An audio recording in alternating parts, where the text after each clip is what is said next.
La acción humana. Tratado de Economía. Por Ludwig von Mises. 93. Cuarta parte. La cataláctica o la teoría del mercado. Capítulo 14. Ámbito y metodología de la cataláctica. 1. La delimitación de los problemas catalácticos. No hubo duda o incertidumbre alguna en torno al ámbito propio de la ciencia económica. Desde que los hombres comenzaron a interesarse por el examen sistemático de la economía o economía política, todo el mundo convino en que el objeto de esta rama del saber es investigar los fenómenos del mercado, es decir, inquirir la naturaleza de los tipos de intercambio entre los diversos bienes y servicios, su relación de dependencia con la acción humana y su importancia para las actuaciones futuras del hombre.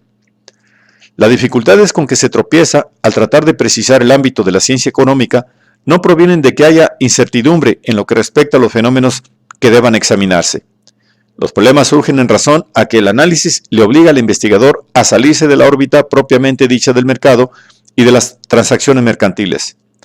Porque, para comprender cabalmente lo que es el mercado, es preciso contemplar, de un lado, el imaginario proceder de unos hipotéticos individuos que se supone aislados y que actuarían en solitario, y de otro, un en realidad impracticable régimen socialista universal.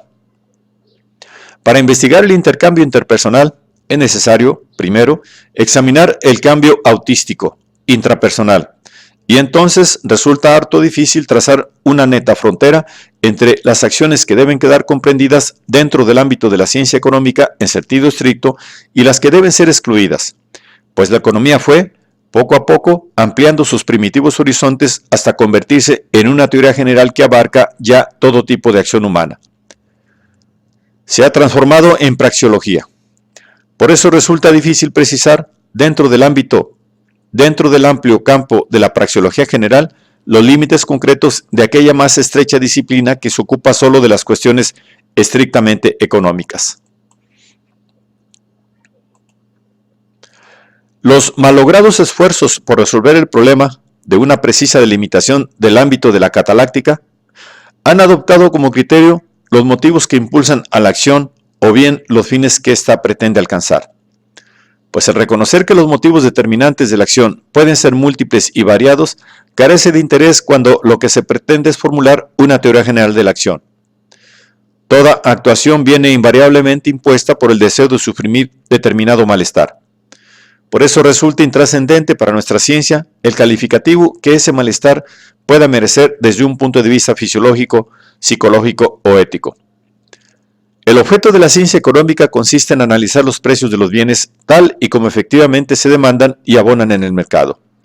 Sería falsear el análisis restringir nuestro estudio a unos precios que pudieran dar origen a determinadas actuaciones merecedoras de específico apelativo al ser contempladas desde el punto de vista de la psicología, de la ética o desde cualquier otra forma de enjuiciar la conducta humana. El distinguir las diversas actuaciones con arreglo a los múltiples impulsos que las motivan puede ser importante para la psicología o para su valoración moral, pero para la economía tales circunstancias carecen de interés. Lo mismo puede afirmarse de las pretensiones de quienes quisieran limitar el campo de la economía a las acciones humanas cuyo objetivo es proporcionar a la gente mercancías materiales y tangibles del mundo externo. El hombre no busca los bienes materiales per se, sino por el servicio que tales bienes piensa le pueden proporcionar. Quiere incrementar su bienestar mediante la utilidad que piensa pueden reportarle los diversos bienes. De ahí que no deben excluirse de las acciones económicas las que directamente, sin mediación de ninguna cosa tangible o visible, permiten suprimir determinado malestar humano. Un consejo médico, la ilustración que un maestro nos proporciona, el recital de un artista y otros muchos servicios personales caen evidentemente dentro de la órbita de los estudios económicos, por lo mismo que en ella también quedan incluidos los planos del arquitecto que permiten construir la casa, la fórmula científica con la que se obtiene el deseado producto químico o la labor del autor de un libro. Interesan a la cataláctica todos los fenómenos de mercado, su origen, su desarrollo, así como las consecuencias que provocan. La gente busca en el mercado no solo alimento, cobijo y satisfacción sexual, sino también otros muchos deleites espirituales. El hombre, al actuar, se interesa por cosas materiales y cosas inmateriales. opta entre diversas alternativas sin preocuparse de si el objeto de su preferencia puede ser considerado por otros material o espiritual. En las escalas valorativas de los hombres, todo se entremezcla.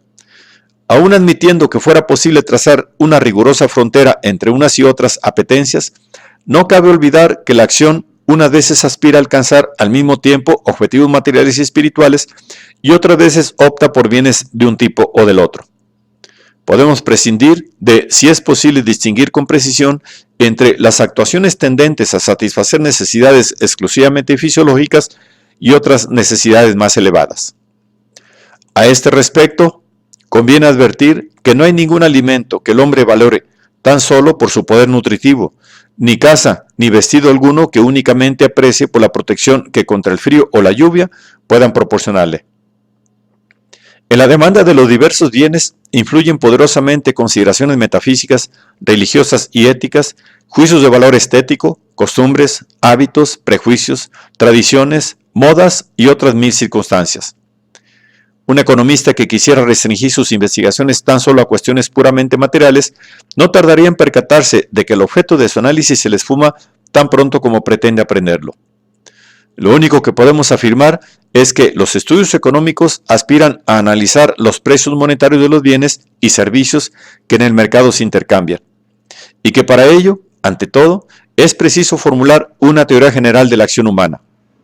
Pero por eso mismo, la investigación no puede quedar restringida a los fenómenos puros de mercado, sino que tiene también que abordar tanto la conducta de un hipotético ser aislado como el funcionamiento de una comunidad socialista, sin que el análisis pueda limitarse a las actuaciones calificadas por lo común de económicas, pues resulta igualmente obligado ponderar aquellas otras generalmente consideradas como no económicas.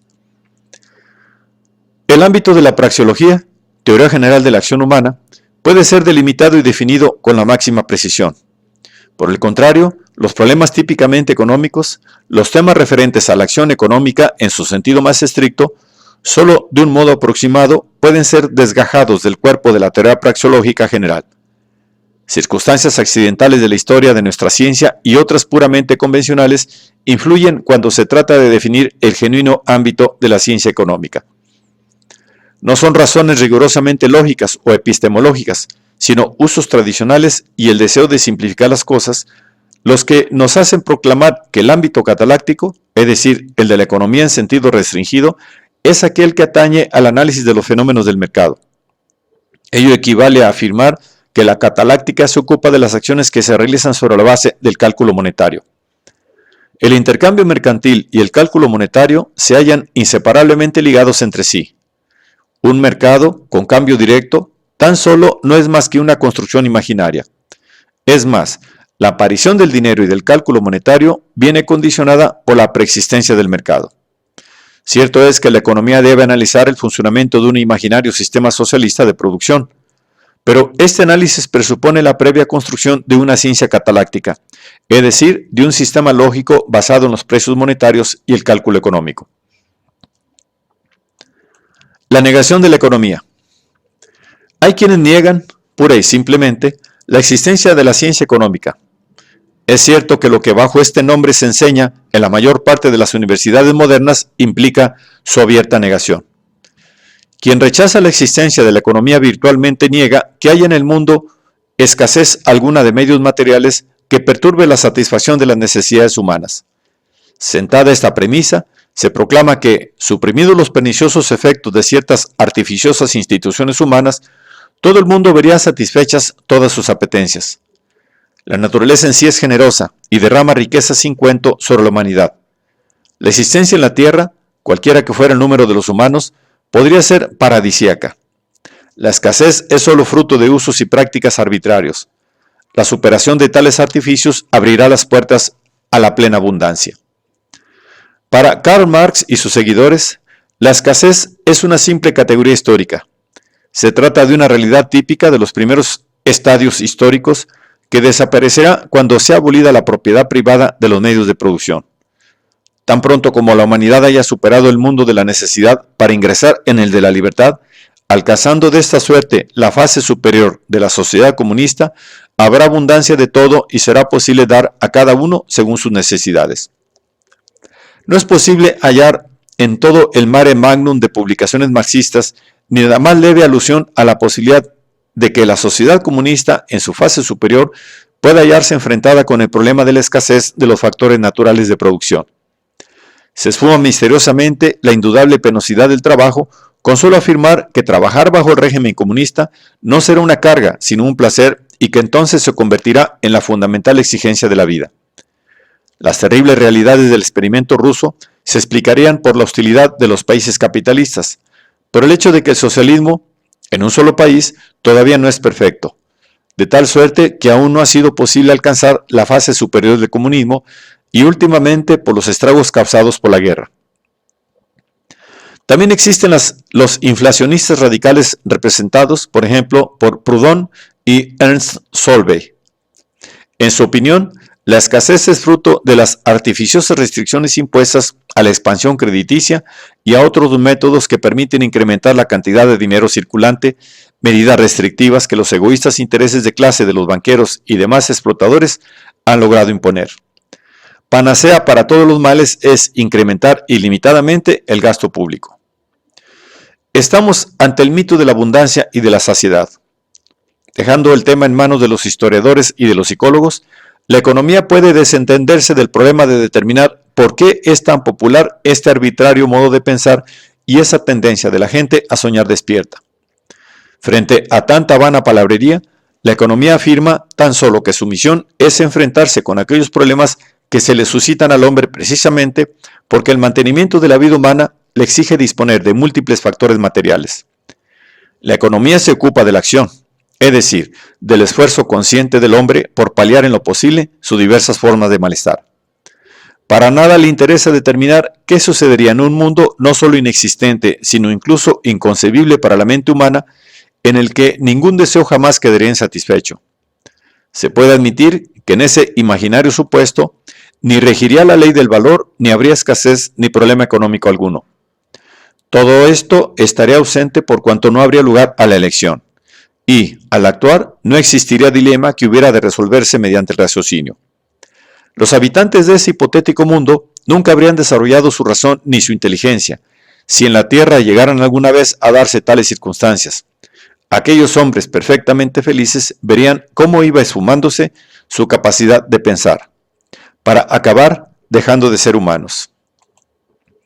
Porque el cometido esencial de la razón estriba en abordar los problemas que la naturaleza plantea.